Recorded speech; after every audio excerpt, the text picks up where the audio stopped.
ஹாய்ங்க. இது நீங்கள் குழந்தைங்க வச்சுருக்கீங்க அப்படின்னா, இது ஒரு அவேர்னஸ் வீடியோ. கண்டிப்பாக ஸ்கிப் பண்ணாமல் பாருங்கள். ரீசன்ட் டைமில் ஒரு ஸ்கூலில் பிளட் டெஸ்ட் எடுத்திருக்காங்க. என்னென்னா சுகர் டெஸ்ட்டு. அதில் கிட்டத்தட்ட வந்து 4ல் ஒரு குழந்தைக்கு சுகர் இருக்கிறத வந்து கண்டுபிடிச்சிருக்காங்க. இதுக்கு ரீசன் என்ன அப்படின்னா, இப்போ ரீசன்ட் டைமில் நம்ம பார்த்தோன்னா, அவ்வளோ இன்ஃப்ளூயன்சஸ் அவங்க குழந்தைங்களுக்கு கொடுக்குறாங்களா, கொடுக்கலையான்னு தெரில. ஈவன் டாக்டர்ஸ் மொதற்கொண்டும் இப்போ கம்மீஸ் இதெல்லாம் இந்த சூவிங் கம்மீஸ் இதில் வந்து அவ்வளோ விட்டமின்ஸ் இருக்குது, அவ்வளோ மினரல்ஸ் இருக்குது, அடர் சுகர் இல்லை அப்படிலாம் போடுறாங்க. பட் அந்த பாக்கெட் திரும்பி பார்த்தோம் அப்படின்னா 16 கிராம்ஸ் ஆஃப் சுகர் இருக்குது. அது போக ஆடட் சுகர் வந்து 13 கிராம் இருக்குது. அவங்க வந்து நோ ஆடட் சுகர்னு சொன்னோன்னா நம்ம போய் காசு கொடுத்து வாங்கிடுறோம். நோ மைதான்னு சொன்னோன்னா காசு கொடுத்து வாங்கிடுறோம். பட் பின்னாடி இன்க்ரீடியன்ட்டில் என்ன இருக்குது, அதோட நியூட்ரிஷனல் இன்ஃபர்மேஷனில் என்ன இருக்குது அப்படின்றத நம்ம பார்க்க மறந்துடுறோம்.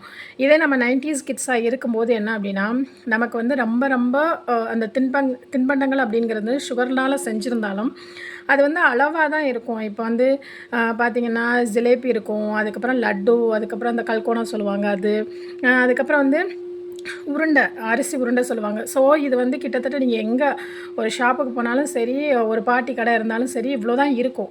அதுக்கு மேலே வந்து நம்ம உடம்பு கெட்டு போகிற மாதிரி அங்கே எதுவுமே இல்லை. ஆனால் இப்போ ஹெல்தி ஆர்கானிக் அப்படின்ற பேரில் நிறையா விஷயங்கள் வந்து ஃபோர்ஜரி பண்ணிட்டு தான் இருக்காங்க. யார் அப்படின்னு சொல்லிட்டு குறிப்பிட்றதுக்கு ஒன்றுமே இல்லை. ஏன்னா எடுத்தால் முக்கால்வாசி அப்படி தான் இருக்குது. அது மட்டும் இல்லாமல் இப்போ ஒரு 4ல் ஒரு குழந்தைக்கு டைப் 2 டயபெட்டிஸ் மெலிட்டஸ்னால் அதோட ஃப்யூச்சர் எப்படி இருக்குன்றத ஒரு நிமிஷம் யோசித்து பாருங்கள்.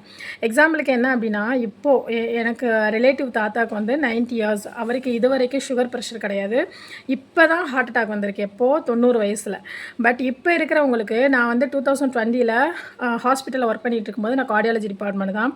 23 இயர்ஸில் ஒரு பையனுக்கு நாங்கள் ஸ்டெண்ட் வச்சோம். ஸோ அந்த அளவுக்கு தான் வந்து பிள்ளைங்களோட ஹெல்த் வந்து இருந்துகிட்ருக்கு. ஸோ பிள்ளைங்களுக்கு முடிஞ்ச அளவு வீட்டில் என்ன ஸ்நாக் பண்ணி கொடுக்க முடியுமோ அதை பண்ணி கொடுங்க. பிஸ்கட்டாக இருக்கட்டும், முறுக்காக இருக்கட்டும், எதாக இருந்தாலும் வீட்டிலையே நம்ம பண்ணி கொடுக்க ட்ரை பண்ணுவோம்.